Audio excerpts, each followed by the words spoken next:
Today we're going to be decorating around the perimeter of the entryway, some garage doors, and a few windows. So I'm going to walk you through how to wire it up and how I like to decorate it using C7 lights. The first thing we got to do when we're going to hang the lights is run the power. So here I've got a plug already set up. I'm just going to connect there. And then this is going to run down the gutter. Just going to tuck it in like so. I'll tuck it in a little more, but you see it's going to go straight to the ground. We've got two female plugs right there. One of them is going to go to the front window. The other one is going to go to this entryway. And then the power will run through that string of lights and then across to the garage. We'll go around the perimeter of the garages from there. And then I already have one wire hanging down from the top lights to go to that top right window. We're going to be decorating this window and I need to run power to it. The easiest way is to drop a power line down to it. Now, this can be hard to reach from a ladder. So I'm going to plug in the extension cord while I'm up here and get it tucked in so that when I'm ready to hang the lights on the window, I'll have everything all prepped and ready to go. On these lights, we have, I call it the pigtail, but you have this little clip that's built into the light. Now, you can use it to clip onto different fixtures, especially if you like vinyl siding and there's a little piece of flashing. But you'll find that it doesn't take very long and that little clip will pop off. So they're not very helpful, but it takes a lot of time to try to cut them off yourself. So what I always try to do is just work around them. I always glue to the opposite side. So I stay away from this side. This side will be pointing on the inside towards the window and the other side will go against the brick. And so that's very important for when you get started, because if you start with the wrong side, you're going to have to be trying to glue to that piece the whole way around, and it's going to be very tedious. It's not going to hold. You're going to have issues. So make sure you start gluing on the proper side of the light socket. Naturally, working from the ladder is the hardest part with decorating these windows. So if you're not comfortable on ladders, remember it's very risky, it can be very dangerous. Don't do it unless you're comfortable with it. Otherwise, hire somebody else. Now, with that being said, I always start from the top whenever I can. I want to make sure I'm trying to relieve some of the weight and get those top bulbs in place. If I can get a couple of bulbs on the top taken care of first, then I'm good to go. I can kind of just glue down from there, and it's nice and easy. In this particular case, I glued a couple of the first bulbs on the top a little off, and I did that on purpose just so that I could alleviate the weight of the strain from the other lights. I just wanted to tack it up there, and then I knew I could go back and adjust it afterward and make it nice and tidy. Ideally, we want to have everything symmetrical. And we're going to put the lights around the entry. Have it marked here, entry, and it says left end. It's a little faded, but it's just enough for me to see. I did that 3 years ago, ready to remark it next winter, but here we go. Just going to plug in. Now, it's helpful if you also mark the peak bulb. Otherwise, if you're dumb like me and you forget to, you just got to find whichever bulb is the middle to go put at the very top peak, because it looks really great, more symmetrical if you start from the middle top and then work out from there. So I found the middle bulb. I'm going to start with that one up top now. Now, whatever entryway or window or door opening that you're trying to decorate with lights, it's imperative that you have as much symmetry between them as you can. So for that reason, I always start at the top, at the middle of the top, and work my way out and over from there. If I at least have roughly measured out where the light bulbs are going to go, then I can get those top bulbs in place. It's going to take a little bit longer, but once you get those locked in and the glue secure, you're going to be able to move so much faster through the rest of that window or opening. Sometimes you need to work a little magic or do some tricks to keep the cord from the other lights from pulling too much or putting too much strain on the glue while it's curing. But once you've gotten a couple of bulbs secure on the top, it'll be a lot easier. On the side here, and I've already installed these lights a couple of times, so I just want to make sure if there's any glue on here that'll pop off, that I get it. Otherwise, if it's nice and secure, I'm not too worried about it. So I'm just going to take a small dab and stick it, hold it for about 3 seconds and let go, and we're good. When you're up high and there's a little more weight on there, sometimes you have to hold it longer. or if you're in direct sunlight. But if you can manage your time so that you're hanging these when you're in the shade or it's dark out or it's nice and cool, it can actually make a tremendous difference. But you see, it's not that complicated as long as you have a good hot glue gun. I use the Ryobi one, sold at Home Depot. Just get a couple extra batteries so that you never run out of fuel. These batteries go through, I think, about one of these 4 amp hour ones per day. If I'm doing a lot more glue, sometimes 2 at the most. So I always have 2 extras in the charger, and I've never run out like that.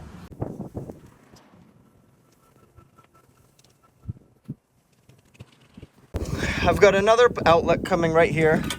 We got some lights ready to go, and we're going to hang them up on this top window. Just a side note, it's a lot easier if you mark your plugs when you're taking the lights down or when you install them the first time. That way, when you're coming back to reinstall, you would know exactly what plug goes where, and it's a lot easier than labeling on a map or something that you print out that you could lose. You're not going to lose the marker on the plugs, at least not for a couple seasons, so I just use a fine tip Sharpie. Once again, it's really important that you're able to anchor those top lights first. If you move too fast, the lights won't adhere to the surface, but you'll hit your stride. All right, so we've got some concrete down here, and I've had issues at this particular house. The concrete can actually hold moisture, and it can expand and contract when it gets to severe weather temperatures, whether it drops below freezing, and then sometimes in Texas here, you'll have a 20-degree night, and then all of a sudden in the daytime it's 90 degrees. So that's a lot of expansion. One of the ways we can help kind of remedy that, whether it's concrete or natural stone, is you put your little dollop of glue on there, press it, and pull it off. And then you can put it back on there. And that gets any of the natural fibers that are there, or organic growth, algae, anything that might be there, dust. It pulls that off and just gives you a clean surface to glue to. All the little debris gets stuck inside of the hot glue, and that's not an issue for us. It'll pop off after the end of the season, and we'll have new fresh glue to go from there. So now I can just go ahead and keep gluing as usual.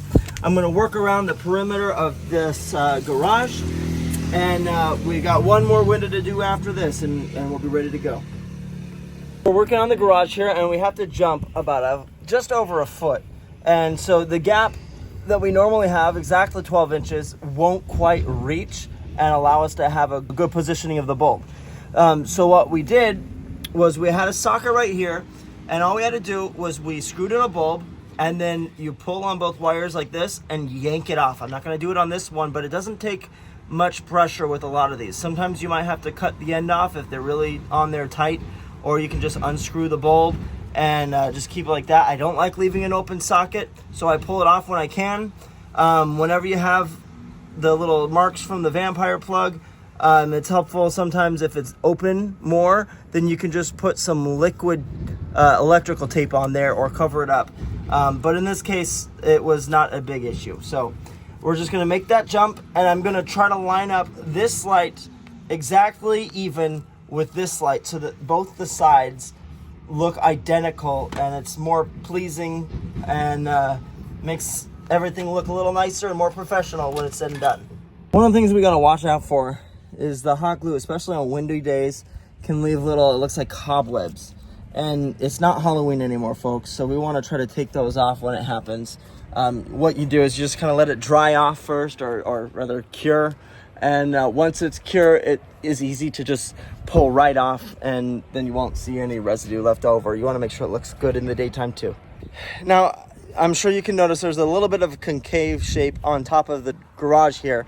And sometimes I go straight across, straight line, uses less lights, it's a little easier to reach. I'm actually having to use a ladder to reach the concave section of it. And the reason I'm going along with the arc is because that top window is concaved itself. If that top window was flat or straight across, then I would go straight across down here too. But for the sake of symmetry and everything matching, I'm going to make the arch of that align with the arches of these and just go along the edge of the bricks like so.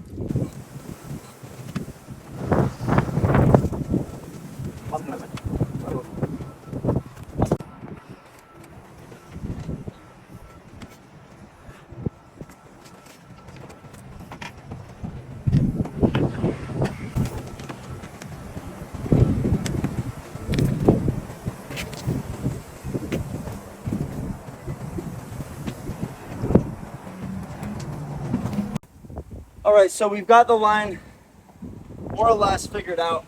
I'm making sure that my last bulb down there is going to be hanging above the bottom edge. And so then I can start with this corner here, hot gluing and going around.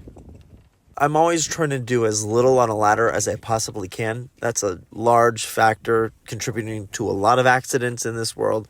And so I do what I need to do from the ladder, and as soon as I can get down within reach, I do. Most of the time, it's effective to lay that ladder in the middle of the window as long as you can reach both sides from there. So if I don't have to move the ladder to go from the left to the right and I can just reach both sides from the middle, it's going to be what I do every single time. Move the ladder less often. Again, as every other window that I did here, I'm starting from the top as much as I can, and oftentimes from the middle of the top. I always want to make sure that I at least have that center top bulb measured out, or if you have an even number of bulbs on the top, that they're going to be evenly spaced within the corners and the center of the window, so that it's going to look good at night. A lot of people kind of just skip over that and won't notice it, but you're going to have those customers who do, and they'll be grateful and they'll refer you and take care of you, because you'll have that extra little attention to detail that they really appreciate. So there we have it. We've got the window running, power to right on that corner, goes down on the ground, comes out of that gutter, or behind the gutter. All the power for all the windows comes from right in that edge. You got the top window lit up, comes down, keys off. We got the entry, goes through the entry lights, across this little section, and then the two garage windows. And then obviously the window up above the garage, we tied in directly to the lights that were up there. If you guys got any other questions about Christmas lights, any part of it, just let me know, comment below, and I'll try to create another video to help you out. Anyways, I'll see you in the next one, guys.